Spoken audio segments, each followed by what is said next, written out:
Hello everyone, welcome to Ansarkari. Today we are taking up the newspaper of 23rd of October, starting with the first article. Modi meets Putin, offers all help to end conflict. Recently, BRICS summit took place in Kazan and Prime Minister Modi as well as Putin and Xi Jinping met in the summit, which was very important because of the Russia-Ukraine war and also what is the phase of the relationship between India and China after Galwan crisis.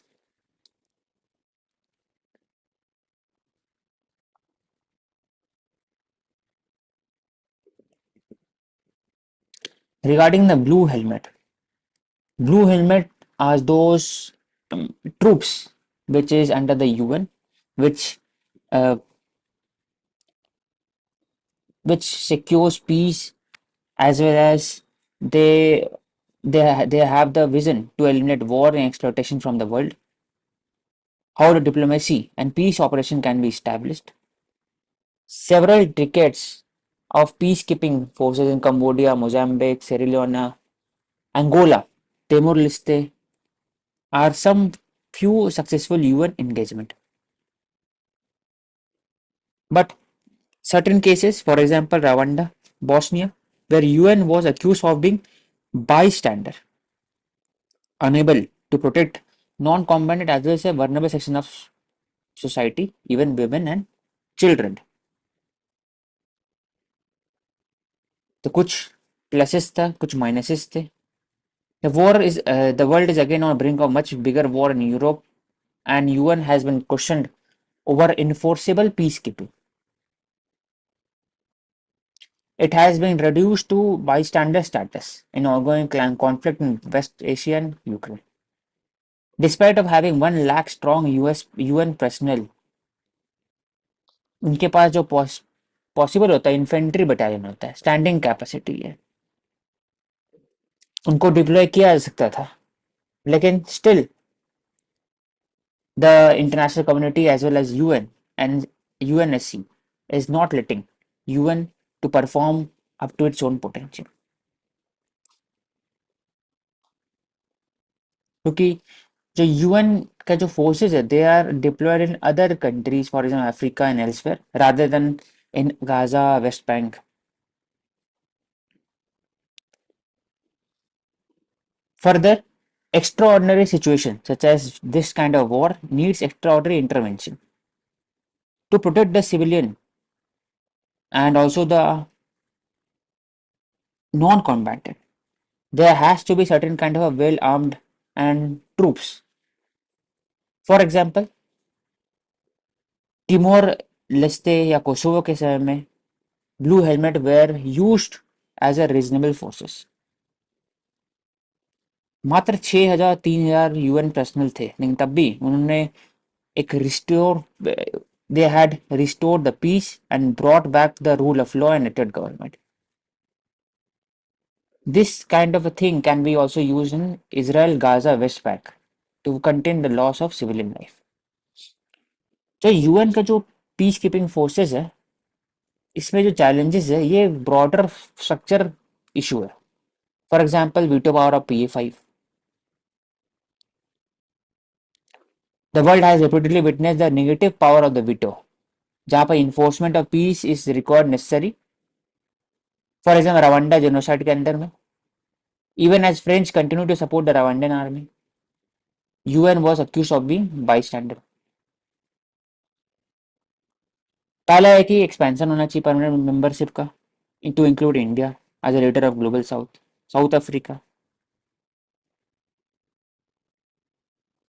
जब expansion हो जाए तो rather than having veto power, कुछ कुछ जो issues है जो हमेशा से वीटो किया जा सकता है by US Russia respectively should have a division of votes of P7 to decide on UN intervention.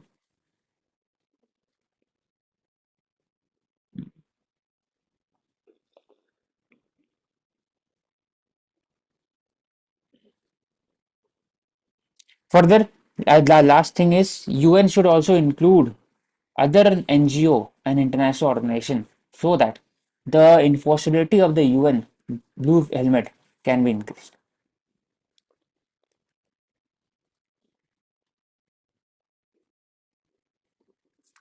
Keyword इसमें लिखा हुआ है surrender arms and join mainstream और फेस एक्शन, जैसे होम मिनिस्टर ने नक्सलीज को कहा. Bastar division in Chhattisgarh, it is one of the serious Naxal affected region. और भी इलाका है, for example Bastar, Kondagaon, Sukma, Dantewada, Bijapur etcetera. Regarding the seriousness, law and order it is very important. और इसको टैकल करने के लिए होलिस्टिक मानना चाहिए, security development, rights of local communities, governance etcetera.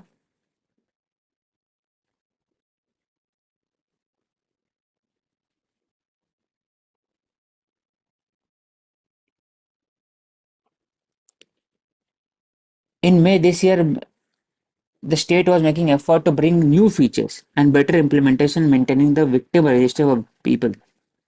Victim register होना चाहिए so that their grievances can be addressed.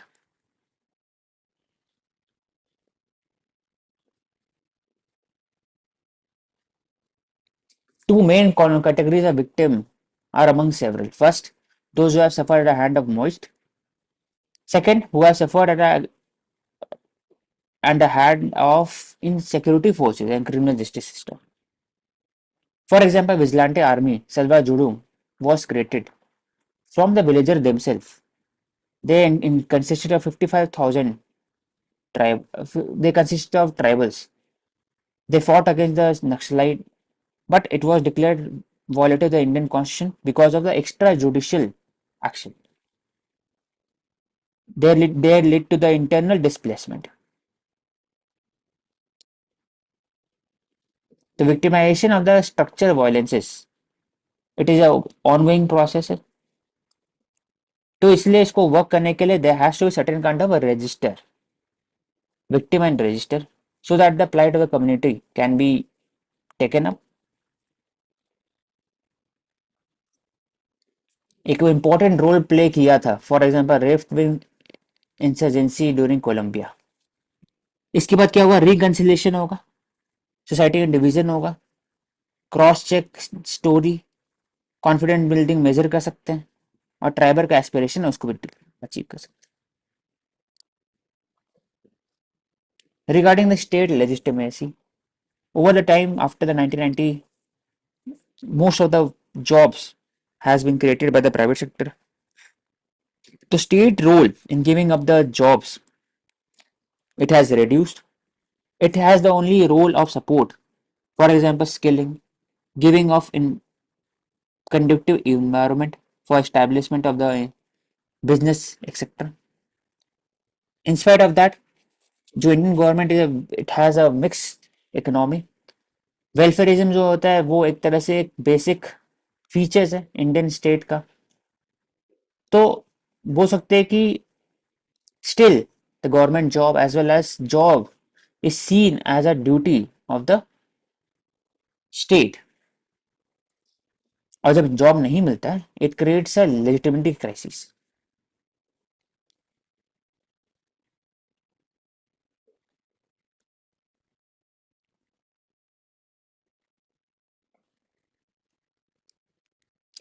Assam Accord 1985 stipulated, or from the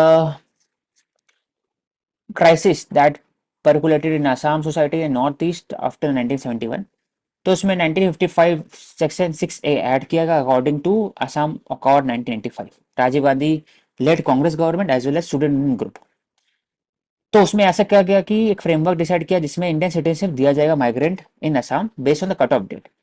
तो 1966 के पहले जो लोग इंडिया के अंदर घुसे उससे पूरा सिटीजनशिप दिया जाएगा. 1966 से 71 24 मार्च 1971 के बीच में जो लोग आए उनको भी दिया जाएगा Indian citizenship, but with qualified citizenship, कि उनको वोट देने का अधिकार नहीं है कुछ साल तक, उसके बाद ही दिया जाएगा. और 71 के बाद जो आए हैं they are declared as alien और उनको एक तरह से नहीं दिया जाएगा सिटीजनशिप.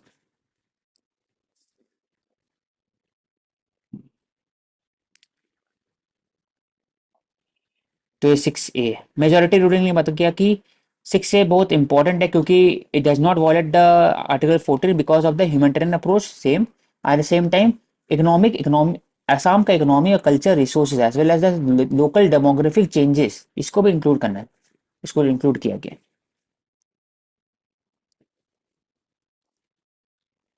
क्योंकि it also violate the culture rights of the indigenous Assamese people, migration, sustained migration.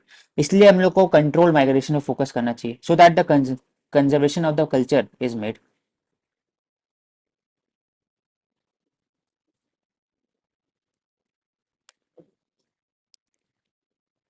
लेकिन क्वेश्चन उठता है कि डॉक्यूमेंटेशन कैसे करेंगे, आइडेंटिफिकेशन कैसे होगा, क्योंकि जब भी किया गया है, for example NRC, 19 lakh people way डिसएनफ्रेंचाइज।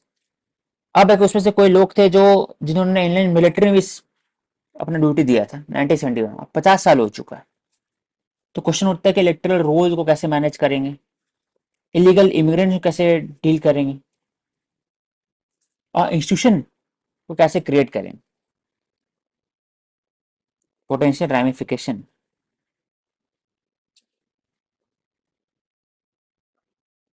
Plus और उठता है कि सीए को अगर इंक्लूड करेंगे तो कहीं ना कहीं नॉन मुस्लिम माइग्रेंट और मुस्लिम माइग्रेंट के बीच में एक डिस्क्रिमिनेशन, डिफरेंट टाइमलाइन है।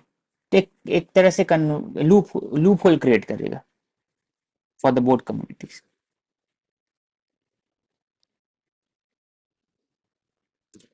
Y the big tech company such as Google scouting for nuclear power?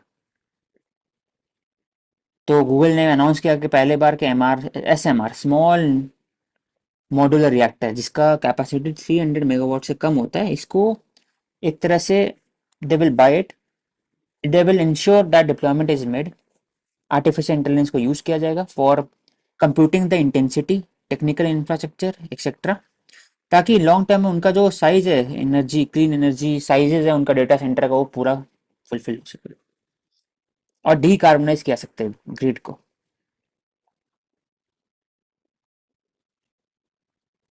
Question उठता है कि जो एनर्जी है it is truly clean.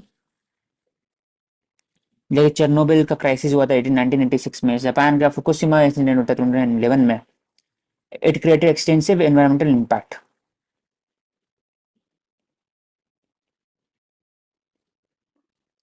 3 mile islands accident हुआ था ड्यू टू ह्यूमन एरर। तो क्वेश्चन उठता है इसमें कि क्या वो सही में क्लीन है? तो nuclear power has proven to be one of the dirtiest most dangerous expensive energy. Leak हो सकता है, रॉकेट स्काई रॉकेटिंग कॉस्ट है, आउटेजेस ज्यादा है।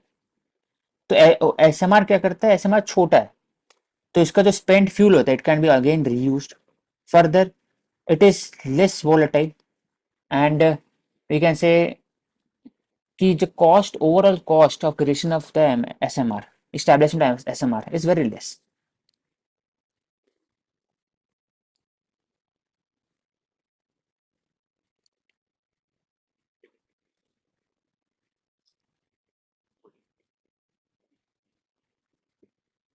Schizophrenia is one of the most psychiatric diseases. Social isolation, stigma, तो weight gain होता है, poor dietary habit होता है, स्मोकिंग होता है 5% of the world.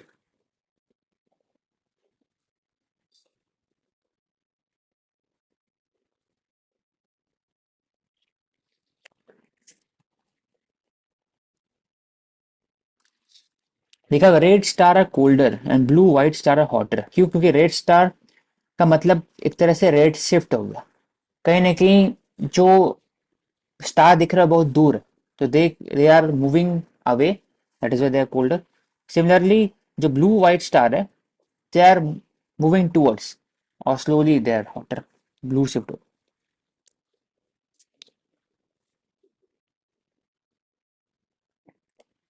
Over age vehicle scrappage policies, तो दिल्लीहाइट के लिए दिया गया नो ऑब्जेक्शन सर्टिफिकेट चाहिए। इसमें ऑनलाइन पोर्टल लॉन्च किया गया, and it the enforcement is against the petrol and diesel engine which has completed 15 to 10 years of service. End of life के द्वारा आप ऑनलाइन बेच सकते हो।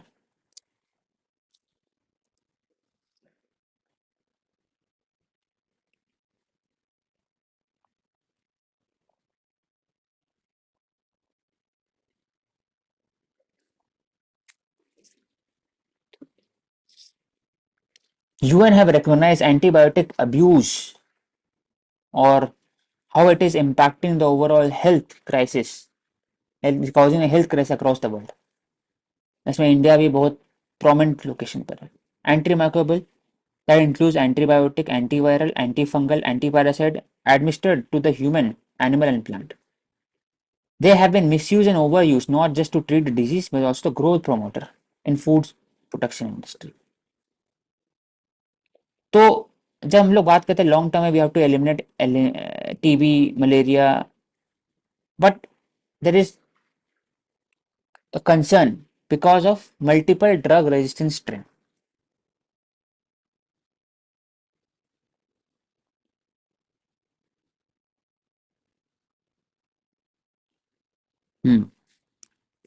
AMR also is augmented by poverty and inequality.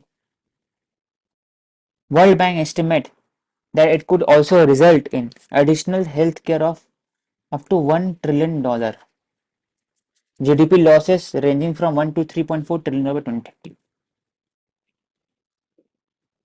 AMR का side effect है, how it can B reduced. तो पहला बात होता है कि the country have to task on basic water standards and hygiene program. Second would be focusing on surveillance of data on antimicrobial use and AMR across sector.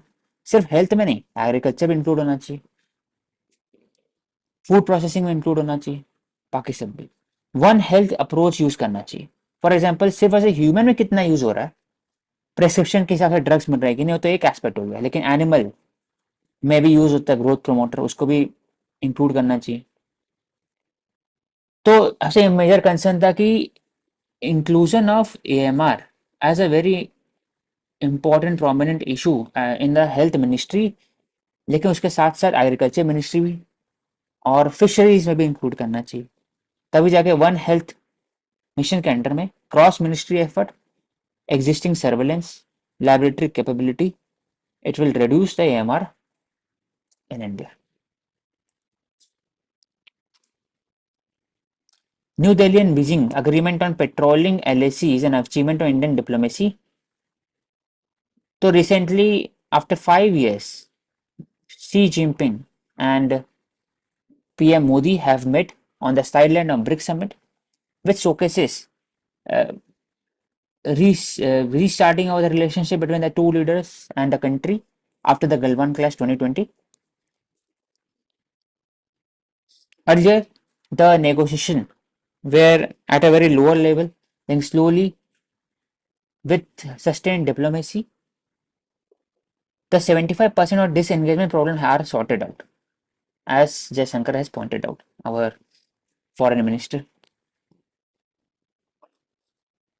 इसमें क्या है, पहला पेट्रोलिंग अग्रीमेंट है, एक तरह बफर लिया जाएगा, जिसमें क्या किया जाएगा कि India has achieved no forward movement over 4 years, and it has been devoting to the task of reversing Chinese transgression. लेकिन अभी इसमें ऐसा किया गया है कि पेट्रोलिंग अग्रीमेंट में एक बफर दिया जाएगा, दोनों के बफर के उस तरफ ही पेट्रोल किया जा सकता है, एक एस्पेक्ट इसमें. फर्दर ब्रिक का इंगेज, दूसरा कि feasibility of the restriction on the Chinese investment, इसमें क्वेश्चन उठता है.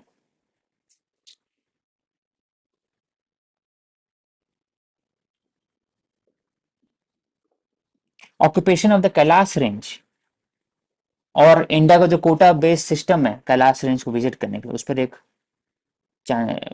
बात हो सकता है. क्या प्रोटोकॉल होना चाहिए with regard to army and government, like for like response क्या होना चाहिए, उस पर एक प्रोटोकॉल होना चाहिए.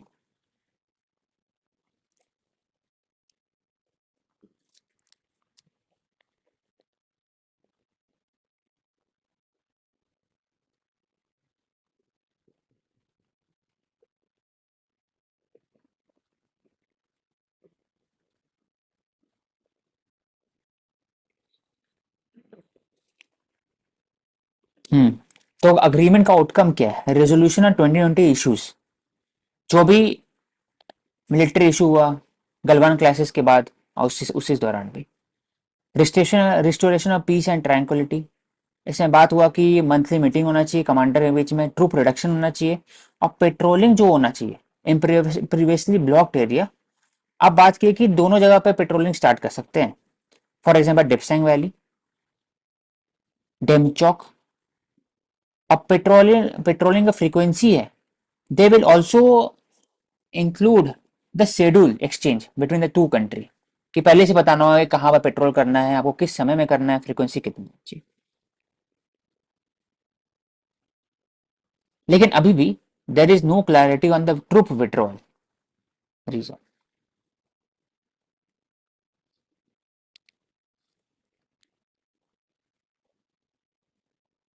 कॉन्फिडेंस बिल्डिंग मेजर एक तरह का है।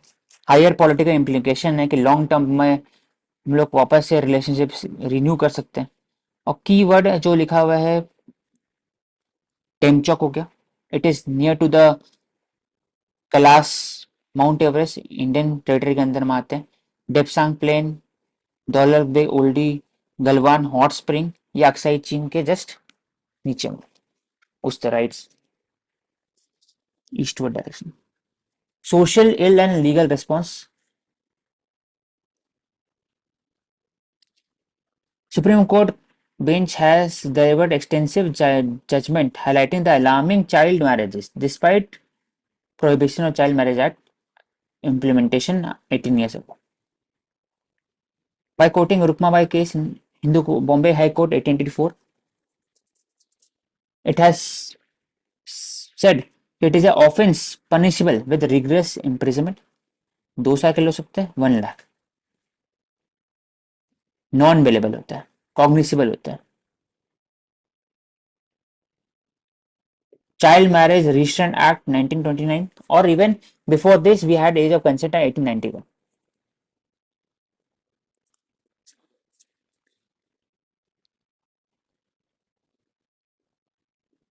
In 2006, child marriage was up to 47% of all the marriage. 47% child marriage है 2006 में, जिसका 18% से कम एज है। जहाँ 40% ऊपर आज भी है, for example West Bengal, Bihar, rural India में बहुत ज्यादा है, 56% है। क्या होता है, इकोनॉमिक हार्ड से भी कारण होते हैं। Older sibling had to save expenses. Displacement also creates social network. Many of the young girls are sexually abused. It is daunting on the psychological aspect. Societal pressure होता है उनके ऊपर में, चॉइस नहीं होता उनका। केस ऑफ किडनैपिंग देखा गया है।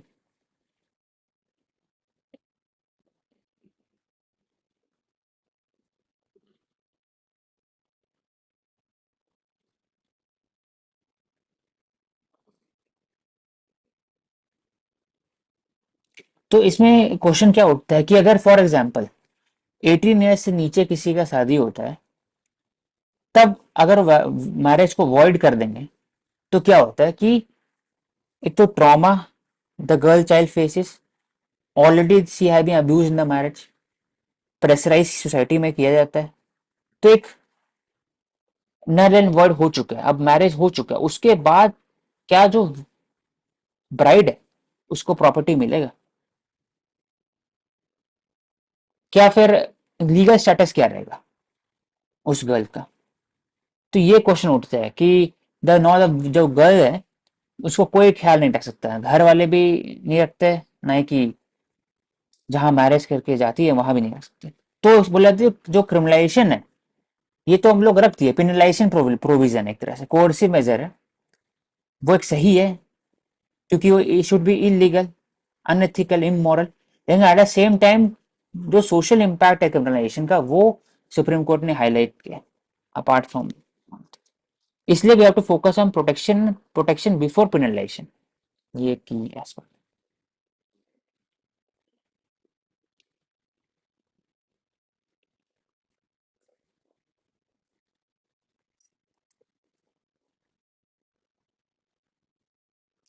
57 मेडल जो इंडिया ने जीता है NCWG, they are in badminton, hockey, archery, wrestling, table tennis. सबसे ज्यादा शूटिंग में, रेसलिंग में।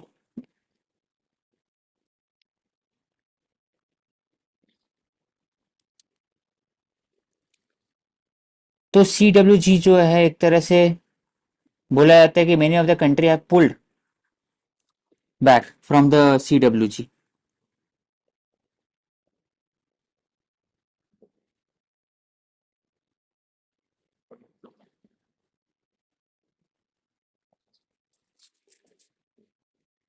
तो उन्होंने said they will use 4 avenue Glasgow के अंदर to save on transport and security.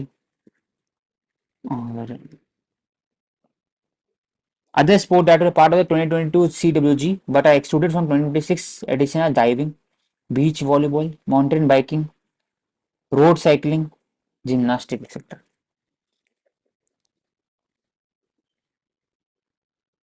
So there is a cutting down on extravagance of the बोल सकते हैं on the sports as well as some of the sports have been removed.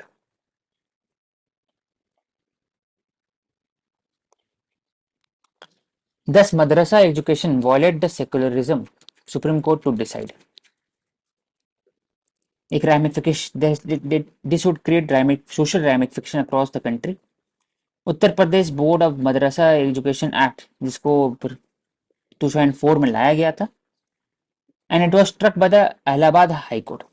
ऐसा क्यों? क्योंकि ये exactly जो वर्ड लिखा हुआ है Uttar Pradesh board of Madrasa education act, it is brought by the legislative assembly. और जब भी आप लेकर के आते हो ऐसे, तो state should not discriminate between the religious aspect, religious student, non Muslim या मुस्लिम स्टूडेंट। तो प्रेजेंटली सुप्रीम कोर्ट ने स्टे कर दिया HC के वर्डिक्ट के ऊपर। बहुत सारे केसेस ऑलरेडी है and requested the government to direct all the state and union territory to inspect madrasa and withdraw recognition of those who were not compliant with the RT. But both notification were stayed by the Supreme Court on 21 October. Madrasa 20 act 2004 है क्या? इसे बात किया गया कि जो curriculum रहेगा है वो NCERT रहेगा। The law creates Uttar Pradesh board of Madrasa education जिसमें मोस्टली मुस्लिम कम्युनिटी से हैं। वो डिसाइड करते हैं कि एग्जामिनेशन क्या होगा, कोर्स मटेरियल क्या होगा for all the courses from मौलवी टू फजील। 24,000 मदरसा है, 60% यूपी के अंदर में। ओ 24,000 मदरसा पूरे इंडिया में, 60% में से यूपी के अंदर में। रिकॉग्नाइज मदरसा भी है। 1.69 lakh student sat for the UP madrasa board examination. तो इलाहाबाद हाईकोर्ट डिसीजन ये बात की है कि secularism means equal treatment to all religion by the state and denomination by the state. तो फेवर नहीं कर सकते किसी को।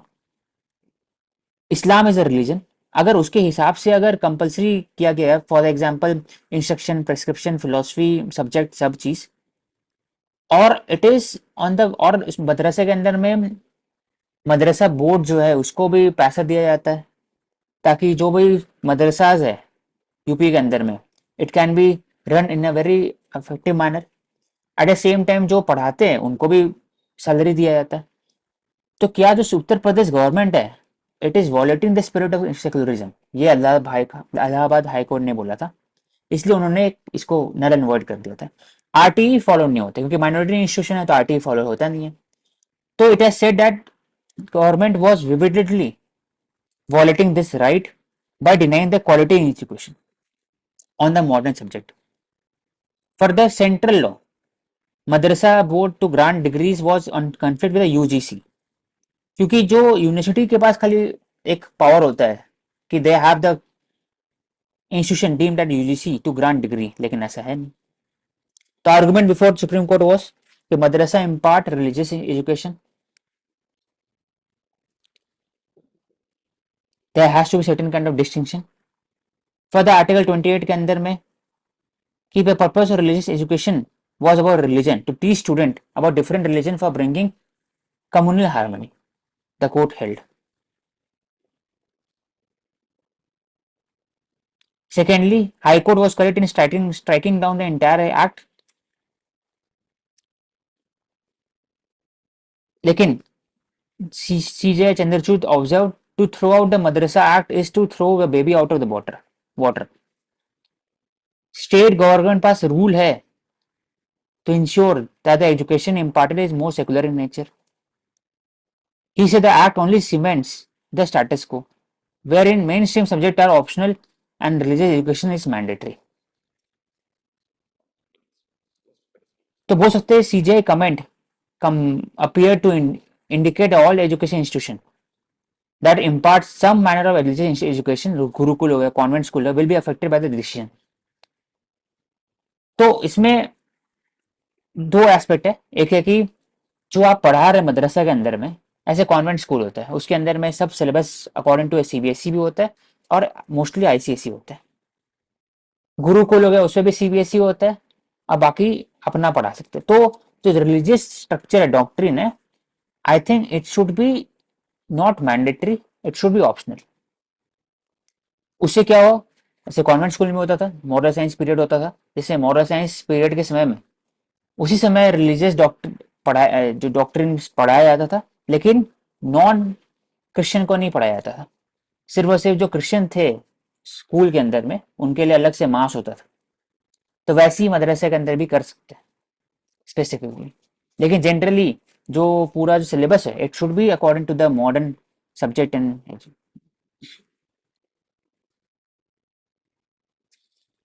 Y India will build a cloud chamber under mission Mausam. Mausam का काम है कि it is not just to improve weather forecasting but also manage certain weather event such as rainfall, hail, fog. For example, IITM, Indian Institute of Meteorology, Pune. Cloud chamber क्या है? A cylindrical tubular drum है जिसमें water vapour aerosol को inject करते हैं और desired humidity और temperature के कारण cloud is develop in the chamber.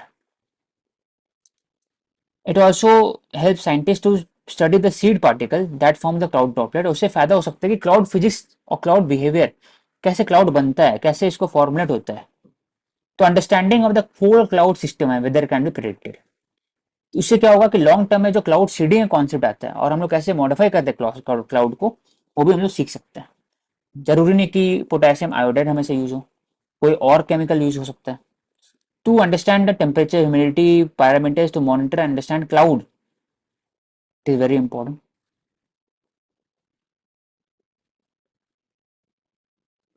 Rainfall could be enhanced by up to 46%.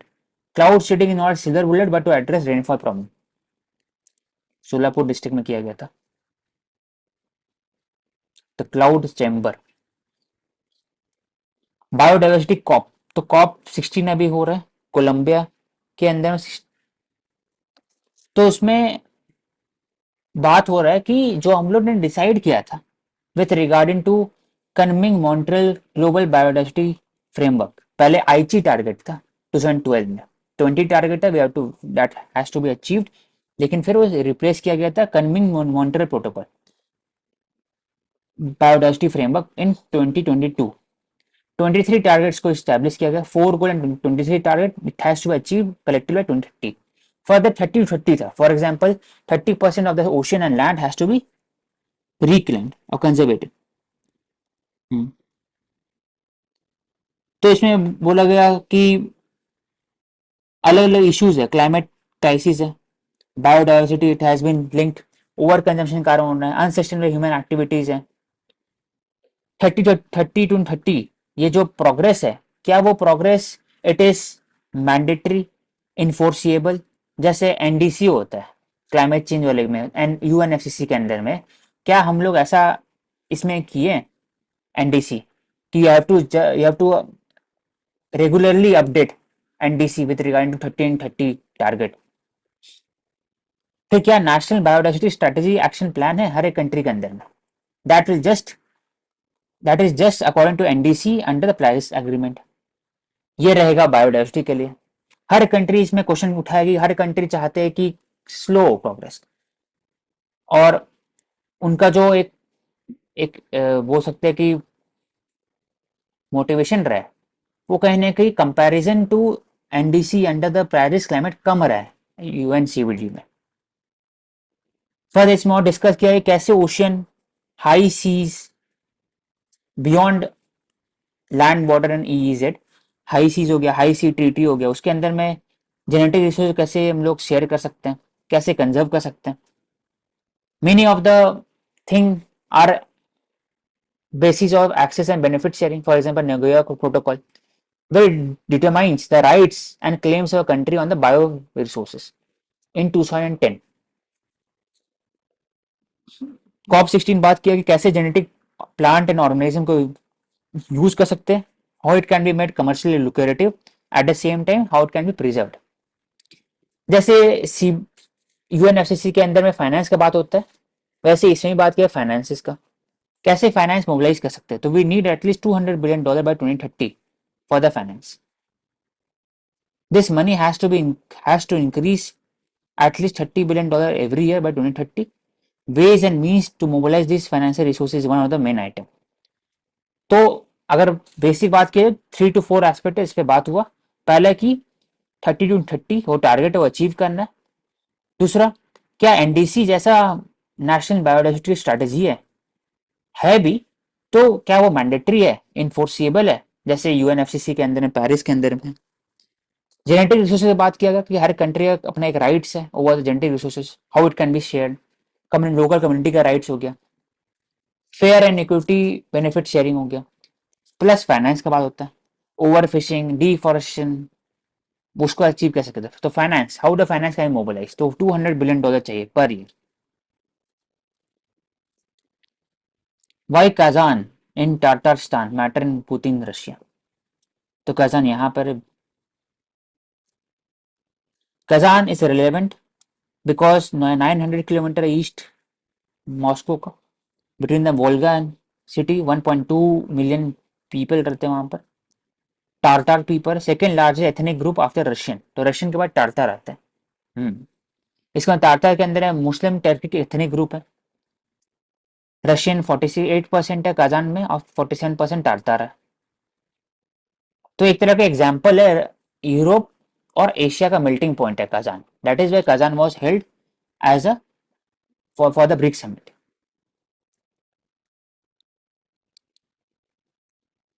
तो एक वहां पर कैथेड्रल भी है, orthodox church, largest in Europe है, मॉस्क भी है. Oh Ivan the Terrible, they had seized the Kazan और खजानेट bought Tartassa under Muscovite control 1552 के अंदर में. Moscow was rebuilt with Saudi Arabia and UAE help in 2005. तरतार मतलब रशियन एथनिक ग्रुप हो गए, उसके अंदर और भी एथनिक ग्रुप है ऐसे तारतार. दैट इज वाई कजान में लिया गया किया. वेल्दियस भी है, लार्जेस्ट है, मिलिट्री रीजन है, थर्ड कैपिटल है मॉस्को एंड सेंट पीटर्सबर्ग के बाद थर्ड कैपिटल है Kazan.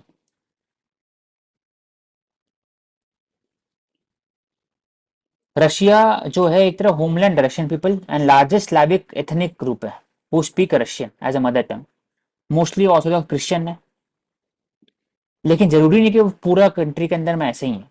Russia trans continental multi ethnic giant. 80% जो पॉपुलेशन है वो रशियन है.